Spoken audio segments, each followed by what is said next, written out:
Hey everybody, it's Hans from H&H Fresh Fish. Today I'm going to show you guys a couple things on freezing. So we've already rinsed the fish, got it nice and clean. That's really important, getting the bacteria off the fish, because fish will actually continue to decompose even when it's frozen. You really want your fish to be as dry as possible. When you have moisture on that fish, it creates ice crystals, and that's pretty much your enemy.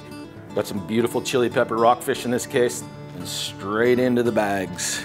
I like to use the Oki vacuum seal technique.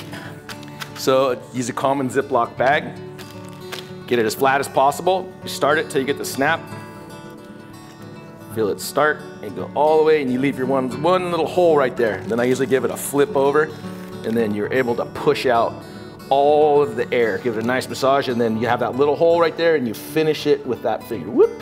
And now you have it almost like it's vacuum sealed. And now this is ready to go into the freezer. I like to leave things really flat when I freeze them. The main reason, quicker to defrost. Another thing I like to do, especially if I'm going to go a little long-term freezing, is actually giving it some wrapping. When you wrap fish like this, it insulates it and keeps the freezer burn off of it, and that's the main thing. It's pretty simple. I have butcher paper here. You can use newspaper, getting it nice and tight around the fish.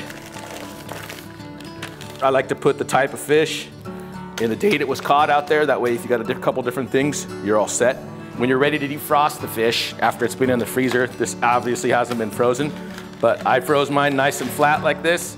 It's gonna come out like this. Pretty much the technique for defrosting fish is the slower you defrost it, the better. So if you can get it out a day or two in advance, it's in your head, take it out and let it defrost in your refrigerator. If you're in a hurry, and it's nice and flat, and you can put it out at room temperature and just keep checking it to make sure it doesn't get too warm. Frozen fish is good fish. A lot of people think that when you freeze a fish, it destroys it somehow. It really is not the case. A fresh, frozen piece of fish is better than an old, stinky piece of fish that's not frozen. So freezing isn't your enemy.